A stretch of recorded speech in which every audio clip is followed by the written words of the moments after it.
Je vous salue tous au nom de Jésus, que la grâce et la paix qui vient du Seigneur vous soient accordées de là où vous nous suivez. Je voudrais une fois encore partager une pensée du Seigneur avec vous et je sais que cette pensée nous fera du bien et cette pensée bâtira notre victoire. Le thème alors que je veux aborder avec vous en ce jour est celui-là. La clé du changement. La clé du changement. Pour en parler, il y a un texte qui va nous aider.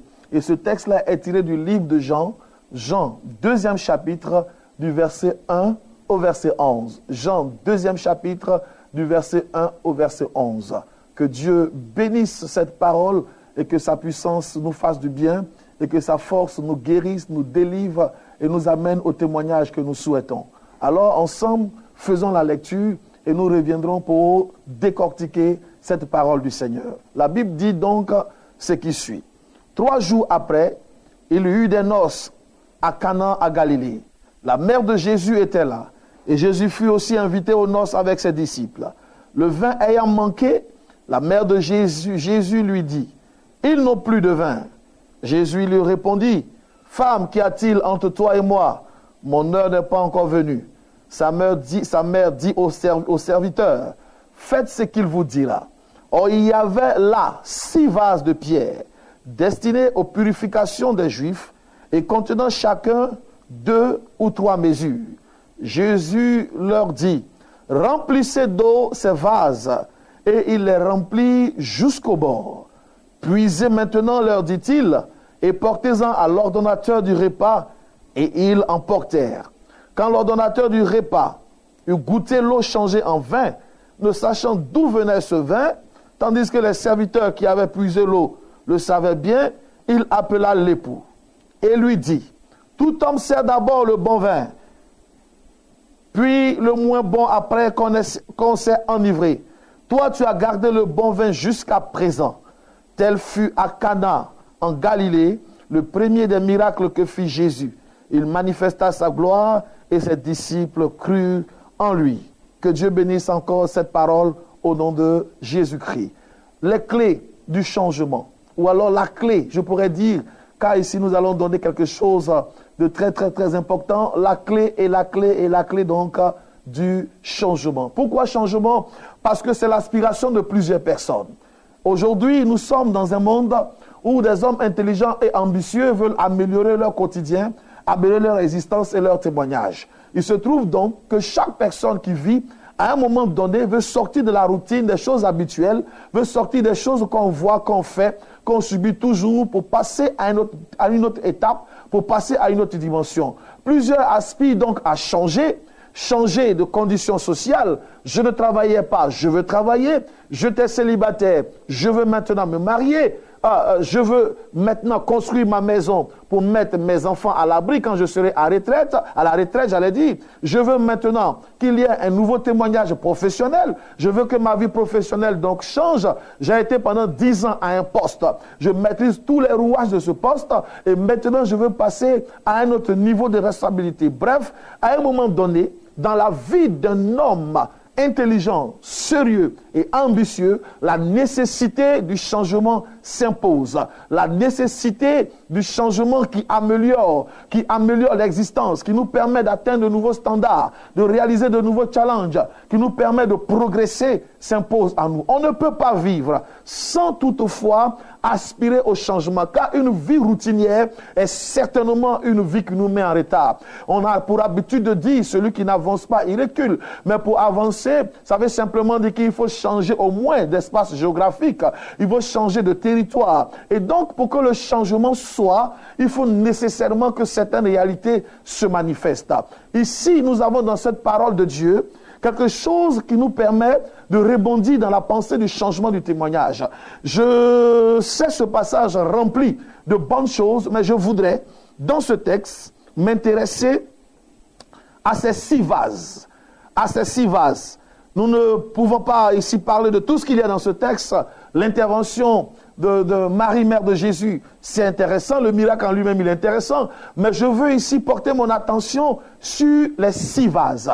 Ces vases sont des symboles. Et ils symbolisent ici la vie des hommes. Qu'est-ce qui se passe? voici des vases, 6 vases, qui sont placés à l'entrée, à la porte de la maison où la fête se célèbre. Et les vases étaient assignés à la purification de tous ces conviés. Et donc les gens viennent, ils lavent leurs mains dans les vases et ils vont à la fête. Étant donné que c'était de l'eau naturellement, tout l'endroit certainement était sale, c'était pas très intéressant, très propre, et personne ne s'arrêtait à côté des vases. Une fois qu'on a lavé les mains, une fois qu'on s'en est servi, on s'en débarrasse et on rentre à la fête. Mais qu'est-ce qui va se passer? Voici que Jésus va demander à ce que l'on puisse remplir ces vases. L'eau était déjà un peu en bas, 2-3 mesures comme on le dit, et il va dire remplissez ces vases jusqu'au bord. On va remplir ces vases d'eau. Et quand ces vases seront remplis d'eau, deuxième chose, l'eau dans ces vases sera changée en vin. Les symboles, nous allons les décortiquer. Une fois que les vases qui étaient dehors, abandonnés, et que personne ne le considérait, on utilisait juste pour se laver les mains, dont on se débarrassait. Une fois que ce qui est à l'intérieur des vases va alors changer, l'histoire des vases également va changer. Les vases qui étaient dehors, qui n'avaient pas accès à la fête, vont rentrer à la fête. Ces vases vont être placés au milieu même de la célébration. Ces vases vont devenir le centre de toute la fête. La vigueur, je pourrais dire la fête va encore se ranimer parce que ces vases sont remplis et sont bien remplis de vin.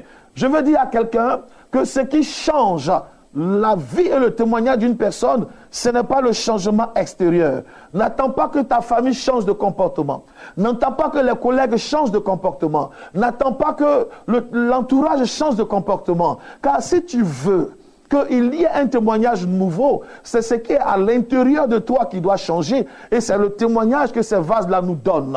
Nous voulons ici d'abord apprécier ce qui auparavant était dans ces vases et qui faisait que ces vases étaient assignés, placés au rang des vases à mauvais témoignage ou alors assimilés aux hommes de mauvais témoignage. Et nous allons en deuxième position voir comment Dieu a visité ces vases pour que ces vases qui étaient délaissés, peut-être même méprisés, qui étaient avilis, deviennent des vases sujets de gloire, sujets de fête, sujets de bénédiction, sujets de bon témoignage. Nous voulons simplement dire que dans un premier temps, une histoire est bâtie en fonction de ce qu'il y a à l'intérieur et à l'intérieur des vases. Qu'est-ce qu'il y avait à l'intérieur des vases? Voici des vases dans lesquels on lave les mains. Ça veut simplement dire que c'est dans ces vases qu'on se débarrassait des souillures, des impuretés. Il y avait donc dans ces vases toutes sortes d'impuretés. Quand ce qu'il y a en vous, c'est de la souillure, c'est des ténèbres, c'est des saletés, c'est des choses qu'on ne peut pas exploiter, on ne peut pas utiliser. On vous mettra dehors, on vous mettra hors de la fête, on vous mettra hors de la célébration. Oui, il y a des portes qui te sont fermées à cause de ce qui est en toi et qui est souillé. Il y a des portes qui te sont fermées à cause de ce qui est en toi qu'on ne peut pas admettre dans cette présence. Il y a des portes qui te sont fermées à cause de la souillure qui vit et qui se manifeste, qui s'exprime encore en toi. S'il y a des situations dans lesquelles on t'a placé, s'il y a des positions dans lesquelles tu te trouves aujourd'hui, c'est simplement à cause de ce qui est en toi ne te permet pas d'avoir accès à ces témoignages. Quand ce qui est en toi est souillu, malheureusement, voici le tableau. Les gens vont t'utiliser comme ces vases, et une fois qu'on t'a utilisé, on se débarrasse de toi. Les gens vont venir, ils vont alors s'appuyer sur toi pour rentrer à la fête. Tu es celui par qui on passe, parce que personne ne peut pas aller à la fête sans toutefois passer par ces vases. Donc tu es le passage obligé. Mais le passage obligé que tu es ne rentre jamais à la fête. Tu es toujours à la porte. Tu entends le bruit des joies. Tu entends la célébration, mais toi-même tu n'y as pas part. Toi-même tu ne contribues pas. Tu es un peu comme à l'image de certaines personnes. Ils ont l'intelligence fournie. C'est eux qui montent tous les projets. Ils font tout le dossier. Ils apprêtent tout. Et puis ils se mettent en connexion avec des gens. Ces gens-là après rentrent dans la bénédiction et eux-mêmes ils sont rejetés, ils sont disqualifiés. On les met à l'écart. Pourquoi? Parce qu'on dit, il y a la sorcellerie en eux, il y a la malédiction, il y a l'esprit de non-accomplissement, il y a l'échec, il y a l'esprit de rejet, parce qu'il y a des forces négatives qui agissent en eux. Quand une mauvaise force opère en toi, malheureusement, et fort malheureusement, tu auras le témoignage de ces vases. Ce sont alors des vases qui sont placés dans des endroits de souillure. Des gens n'arrivent pas à sortir de certaines, je pourrais dire, de certains péchés, de certains témoignages, de certaines réalités à cause de ce qui est en eux.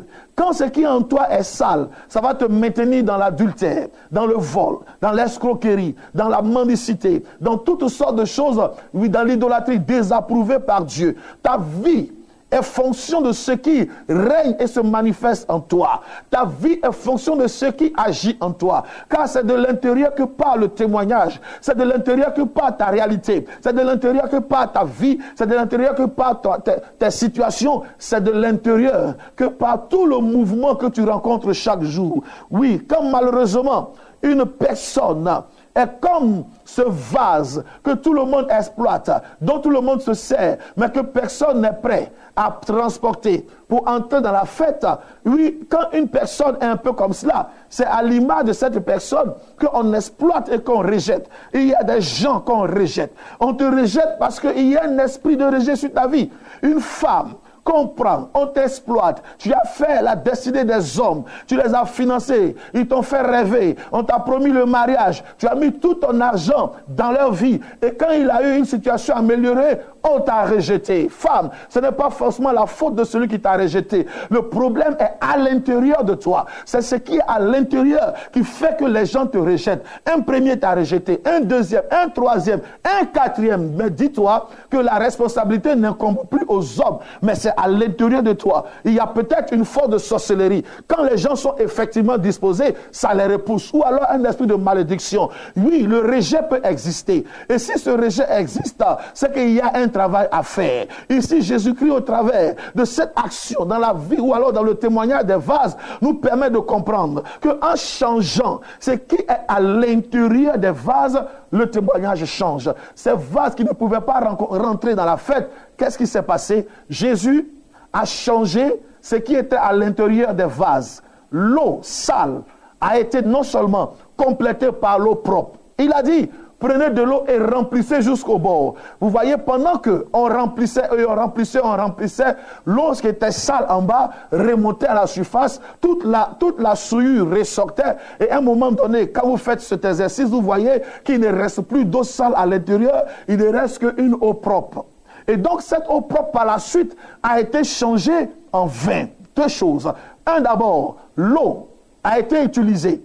L'eau, symbole de l'esprit. Il a rempli ces vases-là de l'eau. Il a donc rempli de l'esprit. Ici, c'est la symbolique des hommes qui sont remplis du Saint-Esprit. Quand un homme est rempli de l'esprit, il est rempli de la lumière, il est rempli de la vie, il est rempli de la puissance, il est rempli de la force de Dieu, il est rempli de la gloire de Dieu. Première chose donc que Dieu fait pour que notre intérieur change, il nous remplit du Saint-Esprit. Il dit depuis Ézéchiel qu'un temps arrivera, il répandra de son esprit sur toute chair pour dire qu'il nous donnera son esprit. Éphésiens 5:8 nous instruit encore. Et là, il nous exhorte à être rempli du Saint-Esprit. Quand tu es rempli de l'Esprit de Dieu, la lumière de Dieu est en toi. La souillure sort de toi. L'impureté sort de toi. Les maladies que les démons ont déposées pour te mettre en arrière sortent de toi. Les malédictions sortent de toi. Les fondements diaboliques de l'esprit de rejet sortent de toi. Quand l'Esprit de Dieu est assis, quand tu en es rempli,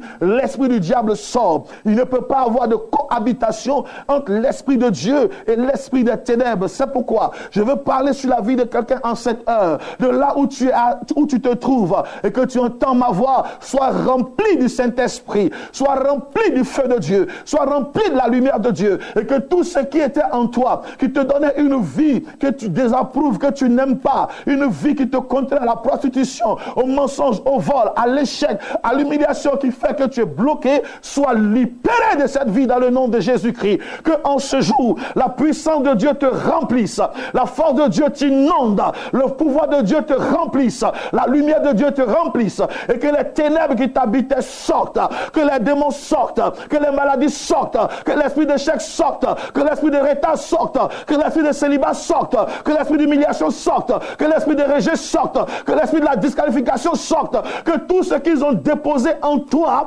qui te donnait une vie qui ne te permettait pas de rentrer dans la fête, sortent de toi. Parce que maintenant, tu as le droit de participer à la fête. Tu as le droit de te réjouir. Pour ton mariage, il l'aura fait. Pour ta nomination, il l'aura fait. Pour ta promotion, il l'aura fait. Pour ton élévation, il l'aura fait. Pour ton succès, il l'aura fait. La main de l'Éternel est sur ta vie aujourd'hui pour que ce qui est à l'intérieur, ce qui est en toi, qui était ténèbres, sorte et que maintenant, l'Esprit de Dieu, l'Esprit de la lumière entre en toi et que l'histoire nouvelle commence à être bâtie. Il fait une deuxième chose.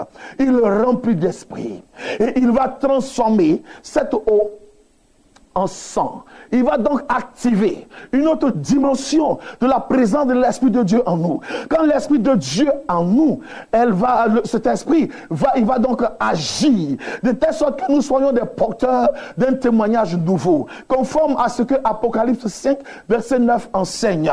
Et il dit clairement que Dieu, par son esprit, a racheté des hommes de toute langue, de toute tribu, et de tout peuple, et de toute nation. Tu as racheté pour Dieu, par ton sang, il s'agit du sang de l'agneau de Dieu, des hommes de toute tribu, de toute langue, de tout peuple et de toute nation. Dieu, par son sang, a racheté des Maliens, a racheté des Guinéens, a racheté des Ivoiriens, a racheté des Gabonais, a racheté des Kenyans, a racheté des Français, a racheté des Américains, des hommes de toute langue, de toute nation, de toute tribu. Ça veut dire quoi? Nous étions vendus à ce qui nous empêchait de rentrer dans la fête. Mais le sang de l'agneau est allé aux portes, oui, de ces royaumes. Et le sang a été donné. Et en contrepartie, nous avons été libérés. Je veux dire à quelqu'un aujourd'hui que le sang de Jésus-Christ remplit ton existence et te libère de tout ce qui avait triomphé de toi. Tu es racheté de la mort. Tu es racheté de la pauvreté.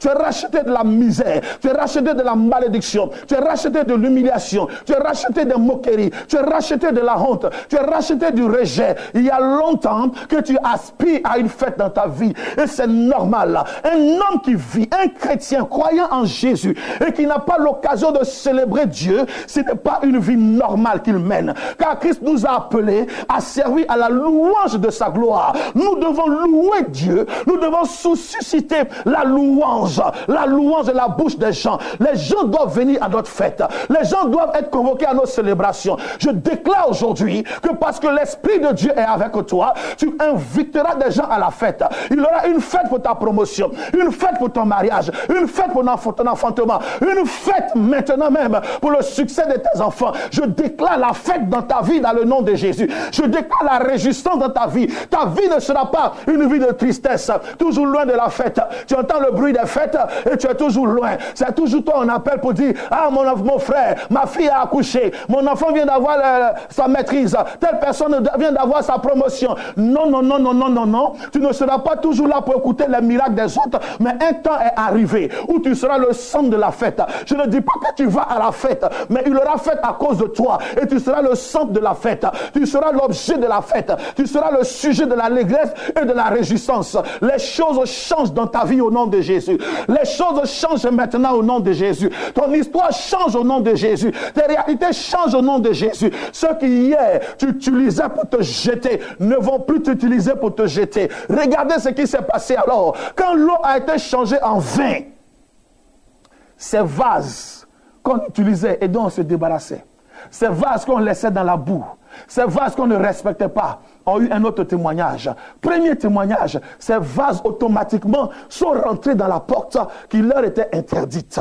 Cette porte où ils ne pouvaient pas rentrer, la fête dans laquelle ils ne pouvaient pas aller, la fête à laquelle ils ne pouvaient pas participer, ils sont rentrés dans la fête et ils sont devenus, les vases sont devenus le centre de la fête. Je déclare à quelqu'un que l'esprit qui était en toi et qui te disqualifiait, qui t'empêchait d'entrer dans la porte du travail, dans la porte du mariage, dans la porte du succès, par le sang de Jésus-Christ de Nazareth, tu es racheté de cet esprit et tu rentres dans la porte du voyage, tu rentres dans la porte du mariage, tu rentres dans la porte de la promotion, tu rentres dans la porte du succès, tu rentres dans la porte de la gloire, tu rentres dans la porte de la victoire. Dis amen là où tu es et tu reçois cela par le pouvoir du Saint-Esprit. Ils sont entrés dans cette porte. Longtemps ils sont restés dehors, regardant et assistant. Les gens viennent, on les utilise et ils s'en vont. On t'a beaucoup utilisé pour avancer, mais ton temps est arrivé maintenant, pour que ce soit toi qui rende témoignage de la gloire et de la bénédiction. La Bible déclare, et c'est clair ici, quand ces vases sont rentrés, oui, tout le monde a commencé à se réjouir à nouveau. Là où la fête s'était arrêtée, la fête a continué. Tu es quelqu'un que Dieu a envoyé sur la terre pour que la fête continue dans ta famille.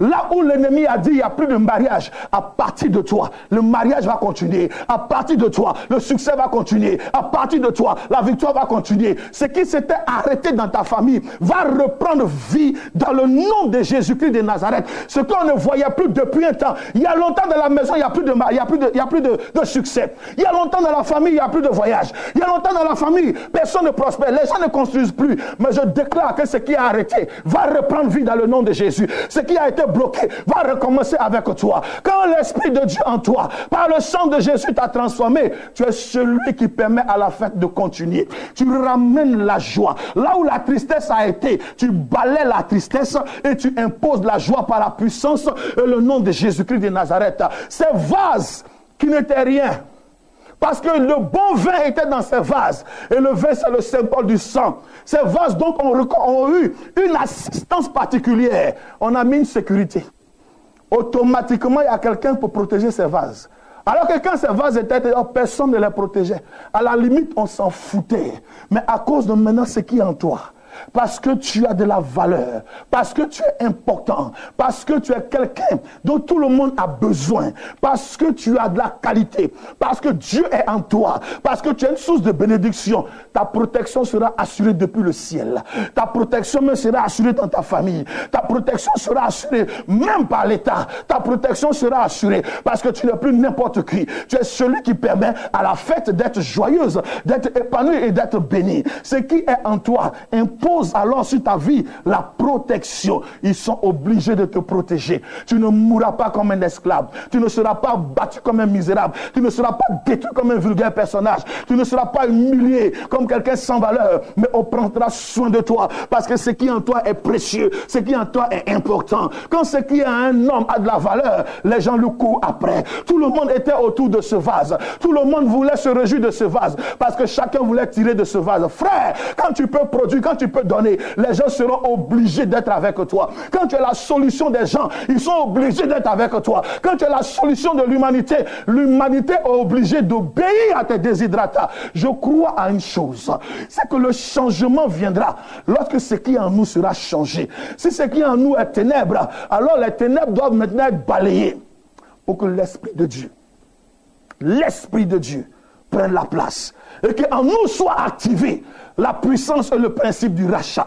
Nous devons être rachetés de tout couvent spirituel auquel on a été vendu. Là où les sorciers t'ont vendu, même avant ta naissance, ta mère, ton père t'avaient consacré pour être reine de la sorcellerie. Là où on t'a vendu, le sang de Jésus-Christ de Nazareth te rachète. On t'a vendu à la forêt, on t'a vendu aux loges, on t'a vendu à l'eau, on t'a vendu à des génies, on t'a vendu même à des hommes. Je déclare en ce jour, par la puissance et l'onction du Saint-Esprit, par le pouvoir du rachat, que tu es libéré dans le nom de Jésus-Christ. Tu es racheté, tu es racheté, tu es racheté, tu es racheté. La mort ne se manifestera pas, l'humiliation ne sera pas en toi, le blocage ne sera pas en toi et ta vie changera. Car le principe du rachat, quand ça se manifeste, la vie change. Une femme était prostituée, elle s'appelait Rahab. À cause du principe du rachat, elle a été délivrée et elle est devenue une femme du peuple de Dieu. Une femme également était prostituée, Marie de Magdala, mais à cause du principe du rachat, elle a été rachetée de la puissance de la prostitution et elle est devenue une grande évangéliste. Je dis que ta vie peut changer.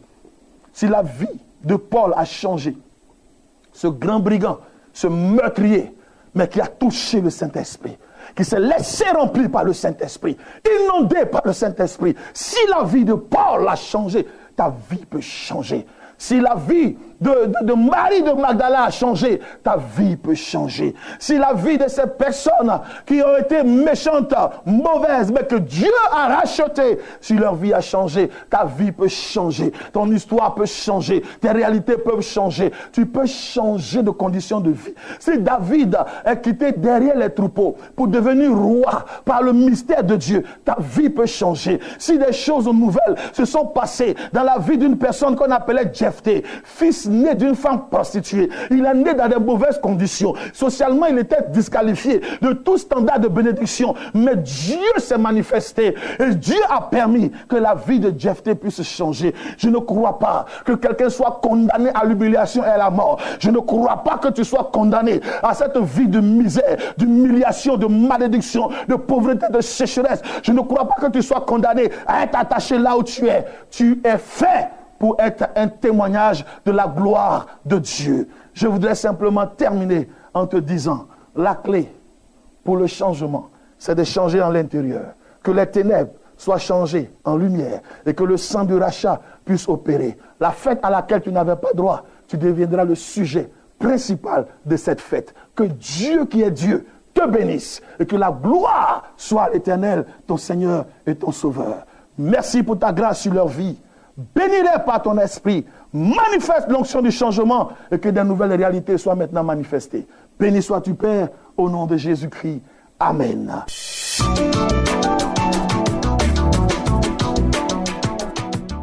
Nos contacts sur Abidjan, Côte d'Ivoire, plus 225 08 70 30 70, plus 225 08 70 30 70 et plus 225 02 98 92 33 02 98 92 33 et écrivez-nous pour les sujets ou alors envoyez les sujets par SMS sur le portable. Mais vous pouvez nous écrire également sur notre mail, email Prophète Hervé Datro, simplement comme vous l'entendez, sans accent, sans rien compliqué. Prophète Hervé Datro @gmail.com. Prophète Hervé Datro @gmail.com. Que maintenant le témoignage nouveau se manifeste parce que Jésus est à l'œuvre. Tu es béni et excellemment béni au nom de Jésus-Christ.